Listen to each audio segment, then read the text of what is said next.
This Spotlight is brought to you by presenting sponsor, Busey Bank. Welcome to Spotlight. I'm your host, Jane Wernette. Today I'm joined by 3 local nonprofits, the Naperville Women's Club, Normal Moments, and Naperville Preservation.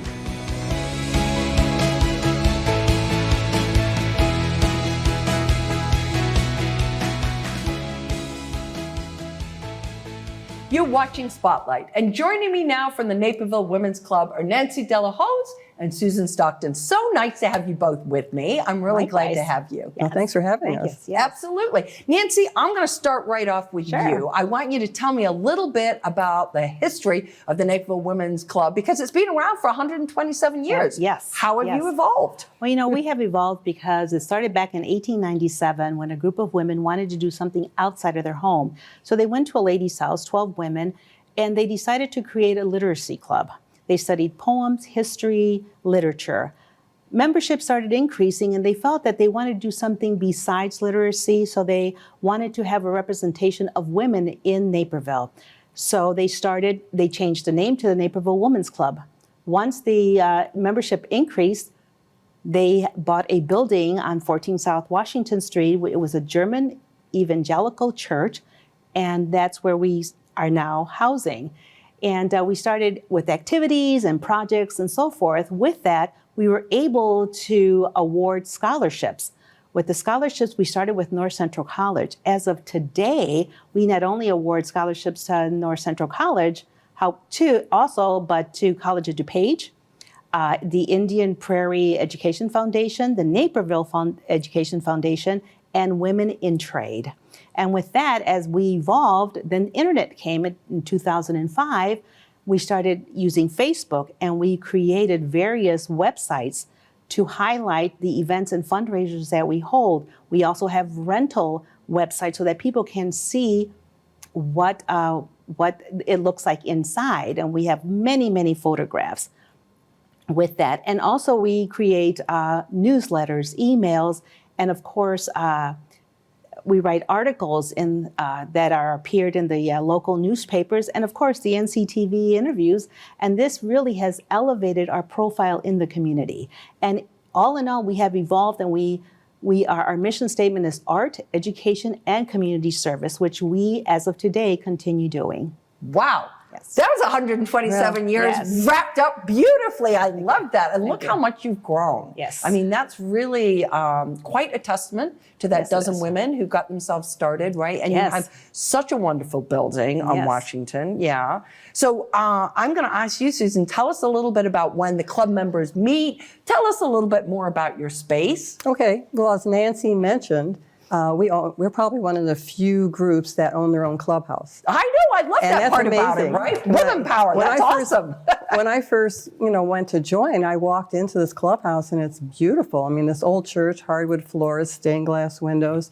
It was built in 1899, and we had the opportunity to purchase it in 1925. So we've owned it next year for almost 100 years. That's incredible. It's amazing, isn't it? Yeah. And it's just gorgeous. But along with that, it's requires upkeep. So, we've had to make several repairs over the years and everything.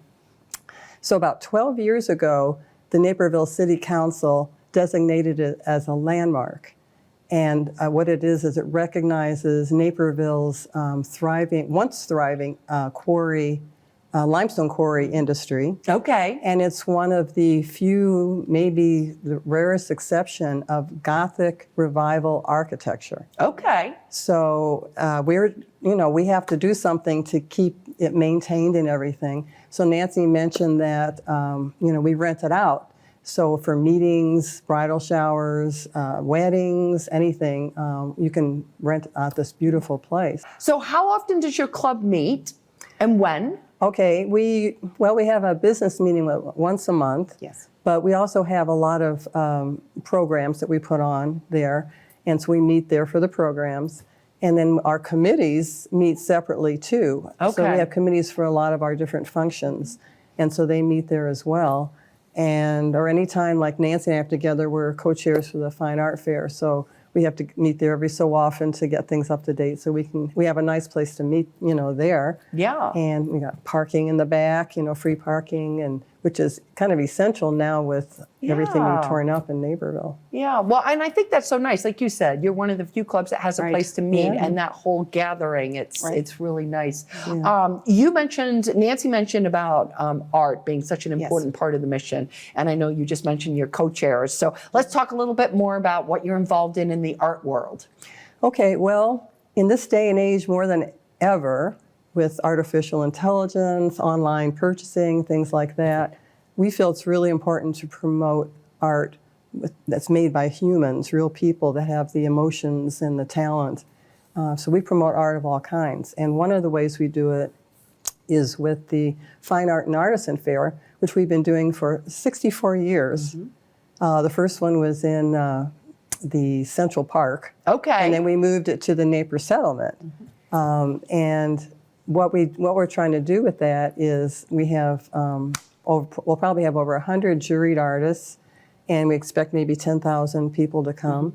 But the kind of amazing thing about it is that it's all run by volunteers. Yeah. And so the volunteers, along with the support of Naperville and our sponsors, keep this event at the beautiful Naperville Settlement free of charge. Yeah, that's a wonderful opportunity Oh, yeah. to really, and also I think with the art, I mean, I've been a couple of times, is that you get to explore a lot of different kinds of art, Oh, yeah. right? So, which oftentimes you don't if you're just going to an art shop, but here you really get to see a lot of different variations. Yeah, well, what I wanted to say too is that because it's run by volunteers, if there's anybody out there who would like to volunteer, Come on down. They can call Nancy's home right. phone. Get a hold of the. No, I'm serious. The Women's Club, because we've got several spots to fill. Yes. But one of the things you're saying about different kinds of art, I mean, in the past, there were paintings, in Central Park that they hung from clothespins and put them on the park benches.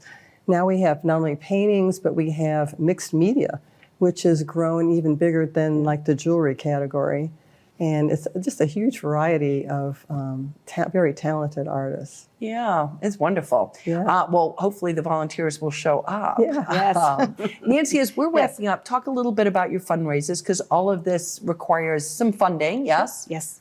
I'm going to go with the same theme. We've come a long way with our fundraising efforts because when we first started, we had rummage sales, garage sales, crafty sales, flower show sales. We had many sales. We even partnered with a restaurant that's no longer here. It was called Bill Nat's Restaurants, where the members would accumulate points every time they went, and then they would redeem the points to buy items for the clubhouse.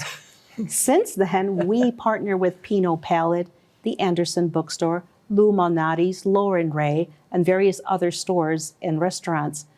And that was our smaller fundraisers. Our bigger fundraisers were the fashion show. We held that in several years, and then we evolved into the Witches' Night Out, which was held at the Naperville Settlement for several years.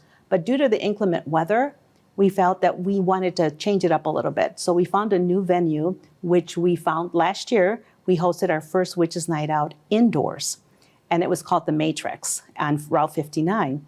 So it was successful. So this year, again, we're going to have the Witches' Night Out at the Matrix on October the 17th from 5 to 10:30. Okay. All these fundraising efforts all the money that we raise goes to donations to our local charities that we vote annually. And then we also provide lesser amounts to other local charities. And with the money that we also raise, we're able to award the scholarships.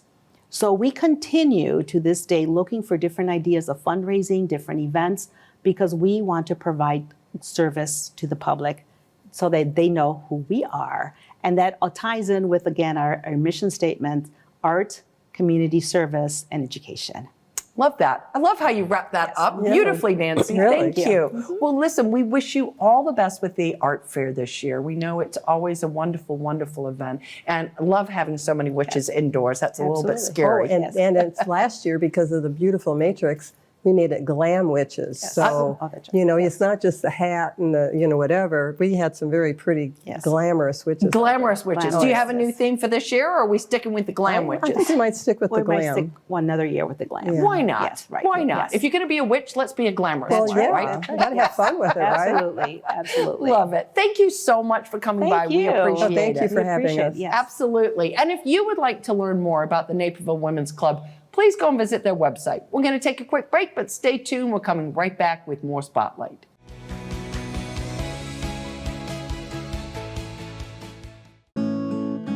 This is the Run My Own Business dream. This is the colleges paid for dream. This is the retire early dream. This is Busey, where your dreams and possibilities become moments through trusted guidance and expertise, through lifelong relationships. Because we're here to help you achieve the life you've always envisioned. We live in a safe community, but not a crime-free community. If you see something, say something. Be a Naperville Crime Stopper.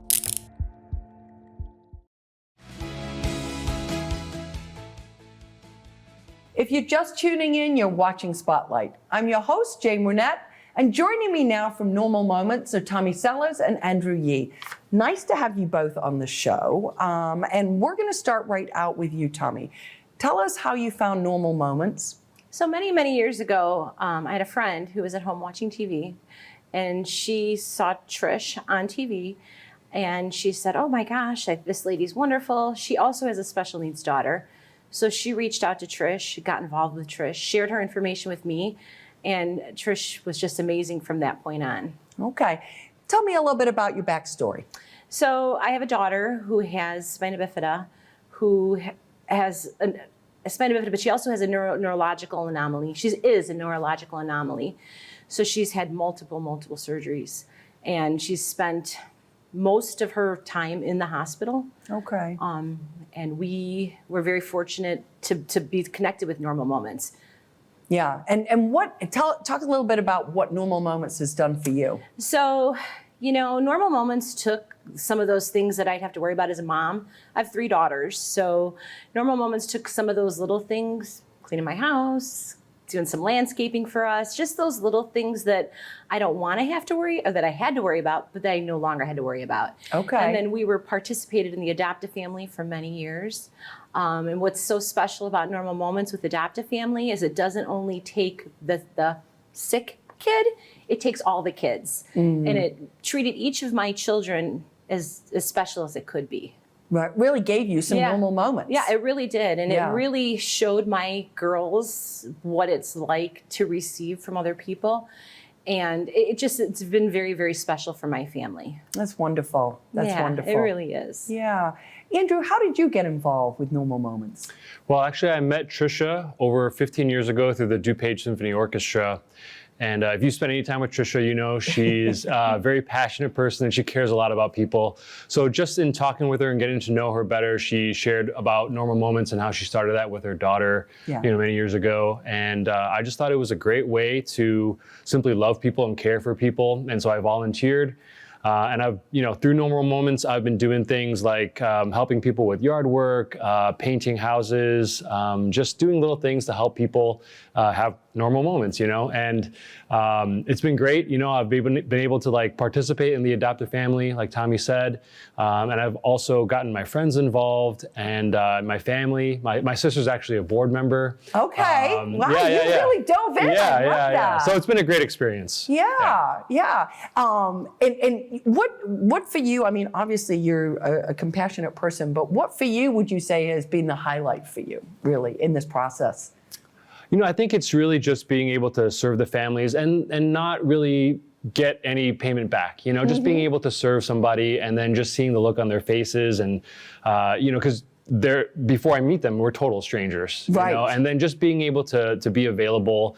And it's amazing how how doing the little things in life can bring people such joy, So that's one of the things I like the most, I love that. Yeah. I love that. And you're right. Trisha is very passionate and born out of a very tragic event, but she's turned it into something really quite amazing. Yeah. Tommy, talk a little bit about what you would tell other parents. And I think it's really interesting, and I loved how you talked about the fact that you have 3 kids and they've kind of helped you full family. It's not just about your child that really needs that extra special help for you. So talk a little bit about what you'd say to another family. It's okay to ask people for help, and it's okay to accept it. And I think we get in this mindset of I can do it, I can do it, I can do it. And as a mom, we're supposed to do it, right? But all of a sudden we think we should be able to do it. Right, and you're put in this situation that isn't typical. But yet you still think, okay, like I can just handle this, I can just handle it. And I think it becomes overwhelming that you lose sight. But I think something like with normal moments, it shows you like, hey, look, it's okay, we're here to help you. You know, you're not alone. And I think that as a mom, telling other special needs moms, you know, it's okay to seek help because you have to take care of you too. And I think, you know, like Trish has been nonstop. When Amanda's in the hospital, she calls, is there anything you need? Can I bring you dinner? You want company? I can come sit with you. So it's just knowing that there's somebody there. I think it makes a big difference. But as, you know, to tell other moms, you know, we can't do it all. We really can't. Even though we think we can and we want to try, it's okay to get help. Yeah. Well, and I think you make a really good point that ultimately, in order for you to care for your family well, you need to be careful. And sometimes you just need a little break. Yeah. You know, if you're not taking care of yourself, if you're not able to get a little bit of a breathing moment, right, a little bit of a normal moment for yourself, then you're not really helping your family so much. And I think as a society, we just don't ask for help. Yeah. And I think that, you know, when you meet Trish, and she doesn't take no for an answer. You're getting help. You want it or not, you're having help. So I think it's people like Trish who show you like, hey, I'm here, I can help you. So I think that, you know, I would tell other moms, like, just take the help. Yeah. What would you tell people, you know, because you're on that other side of it, but what would you tell people? Why should they get involved? Well, you know, I strongly feel that one of our main purposes in life is to love on other people, you know, and I think sometimes when we hear about these stories of families that have kids that have a lot of medical needs, you're a little bit overwhelmed and you're like, well, I'm not a doctor, what can I do? You know, and I feel like Normal Moments is serving at Normal Moments allows people to have a very practical way to serve, very simple. You know, like anybody can like help out with cleaning up a house or painting or taking a dog for a walk or just helping these families in small ways. And I think that often goes overlooked because it's like, well, you know, they have bigger issues than they do, like bigger medical issues. Right. But they still need to like eat and they still need to like have clean clothes and everybody wants to have a clean house, you know? So I think it's doing those little things to really help people, and anybody can do it, you know, and it's a very practical way to love people. Andrew, I love what you're talking about with, you know, the practical. Oftentimes we feel a little overwhelmed that, you know, we can't really help because we don't know all these things, but you've given some very practical, I love the way to think about that. From a practical standpoint, how do you go about getting involved and volunteering? Yeah, so you can go to the website and they have more information on how to volunteer. Typically there's like two kinds of volunteering opportunities. One is like a family helper and you can fill out a form and it tells you, you know, like how often are you available, you know, what's your driving distance like, and then there's a laundry list of things like that maybe you'd be willing to do. Okay.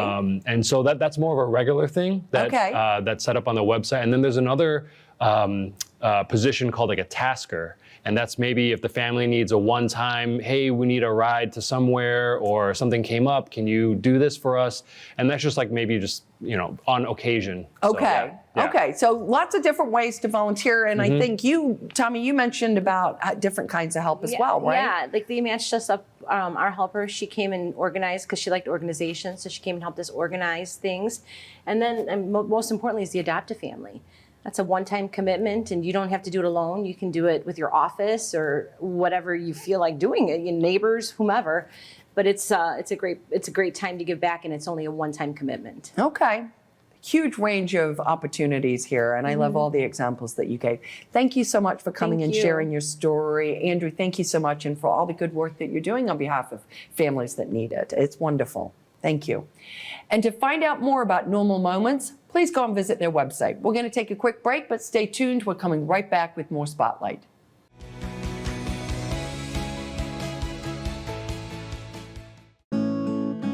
This is the Run My Own Business dream. This is the colleges paid for dream.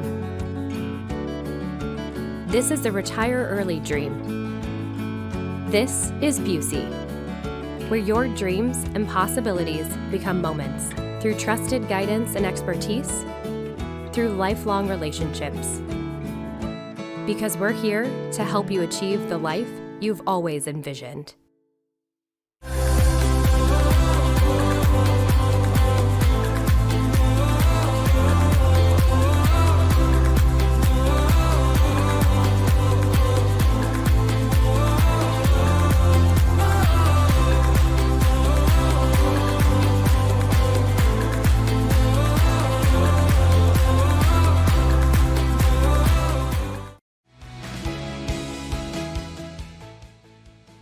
Welcome back to Spotlight. And joining me now from Naperville Preservation are Bill Simon and Tom Ryan. So welcome to the show, gentlemen. I'm really excited to chat with you. Thank you. And I'm going to start right out with you, Bill. What is Naperville Preservation? Naperville Preservation is an independent grassroots organization that promotes the preservation of historic buildings and homes and other places in the city of Naperville. We began as Sayville Nichols Library. You might remember a few years ago that the original Nichols Library downtown was threatened with demolition, and a bunch of people coalesced around that, and Sayville Nichols was born. The library was saved, and it's now been refurbished as a wonderful new restaurant, Giamia, and also it was granted landmark status by the city of Naperville. So as we grew out of that effort, we broadened our scope to cover all historic buildings in Naperville, so we became Naperville Preservation. We've been involved with saving the Kraler Mansion, which is in the Historic District, and then also we weren't successful in saving the old Kraler YMCA on Washington Street. In the past year or so, we've really changed our focus from being reactive, like we were in the past, to being more proactive, looking to positively influence change in the future.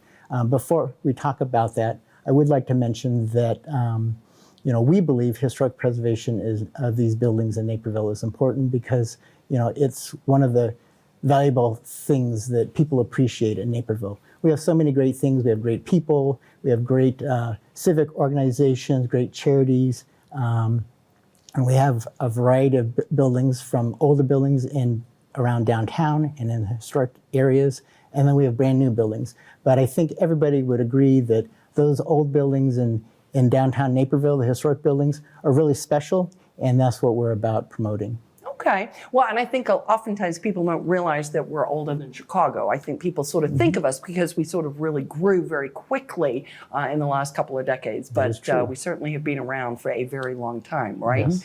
So now you kind of led in, Bill, to Tom, what, you talked about being on the proactive side. Talk a little bit about what you've accomplished in this past year. Our major accomplishment was to put together architectural surveys of East Highlands and River Haven Estates, two subdivisions, developments that were done in the 50s and 60s. So in these books, these architectural surveys,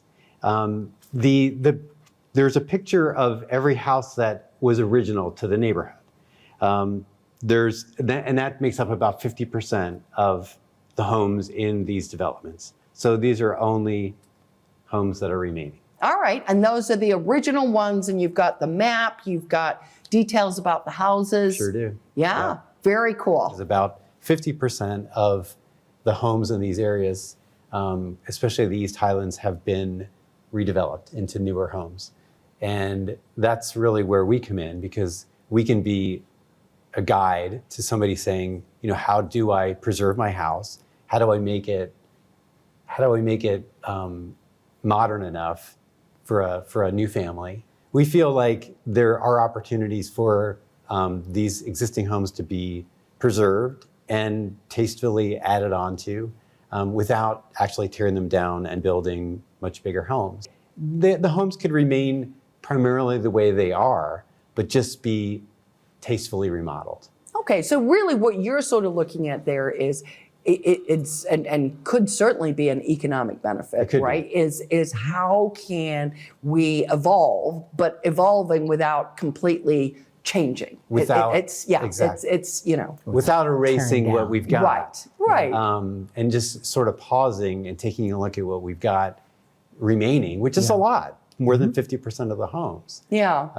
So are you working with individual homeowners? Is that how you're sort of approaching this, or what is the thinking there? We've got a lot of interest from people asking those questions. We had these surveys developed a lot of attention. People came to a meeting, a presentation with over 100 people that actually were at this meeting, and everybody was kind of wondering, what is next? And I think that's the first step, is to get people asking, what can we do? So opening up some dialogue. Yeah, exactly. Okay. Okay. So, Bill, kind of as you look forward, I mean, is that sort of where are you looking to go into the future? Well, we've got two things going on presently. The first is we're working with a building called the Willard Scott House. This is a red brick Italianate former home, but now law office. This just next door or up the street from Fiamme Restaurant. It's right on the corner of Washington and Franklin. And it's a beautiful house, Italianate, red brick with hipped roof with these brackets under the roof and a cupola on top. But aside from the architecture, there's been some very important people in Naperville that have been associated with it. Stephen Scott, which was the family leader, he and Willard Scott Jr. were some of the first settlers in the Naperville area. They settled in what is now Knock Knolls Park. So there's a clearing that's at the top of the hill on the other side of the bridge. That's where their house was. Then Willard Scott, they moved into town. Willard Scott became a businessman and a lawyer. And then that was Willard Scott Sr. Willard Scott Jr. was in the Civil War, also a businessman, and was the mayor of Naperville for one term. So more recently, Harris Faywell had his office in there.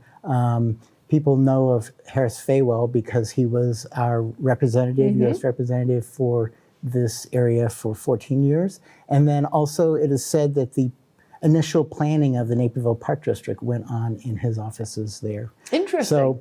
So both Ruth and Harris Faywell have passed away in recent years. So the heirs have been trying to sell this house, and we've been assisting them in any way that we can. We talked to, or we communicated with Mayor Worley and the entire city council about this building and the opportunities that that building could pose or could have for the city. We met in person with the mayor and all but two of the city council members, and we also invited two city council members to visit the home, which they did. And they all loved the place and saw the importance of it. The other thing that we've been doing is working with the owner of a building that is very prominent and very significant to the city. Right now, the owner wishes to remain anonymous, but we've been working with the owners on an application for city landmark status. So when the application is done and they're ready to move forward with it, everybody will hear about it. So stay tuned about that. Okay. Well, news tips at nctv17.org. So that's your lifeline. Exactly. Tom, as we wrap up here, how can people become a member of Naperville Preservation? You can go to our website. Okay. Our website has lots of information. All the things we talked about today are on the website. Our group is really interesting. It's fun. It's for a great cause. We've got board of directors members. We've got a membership actually that people can sign up for. It's only $25 per family. Okay. And then we've got people on email lists that can find out about our events and things going on. And just anybody who's interested in preservation and has maybe a special talent. They don't even have to be on the board of directors, but yeah, it's really it's a fun group of people that with a good cause, and yeah, come and join us. Again, everything's on the website, from membership to donations to pictures of us. Okay, so we'll know who we're getting when we're on the other side of the phone call. Oh, exactly. It's Bill. Oh, no, it's Tom. Right. Got it. Exactly. Well, listen, thank you both so much for coming by. We really appreciate it, and we wish you all the best with your continued work on behalf of Naperville Preservation. Thank you. And for more information about Naperville Preservation, please go and visit their website.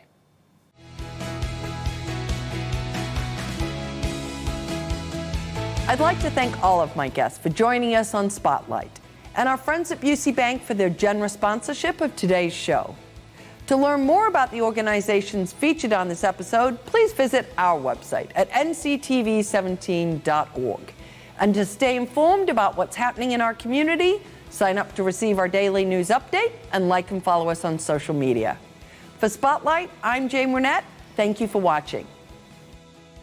This Spotlight is brought to you by presenting sponsor, Busey Bank.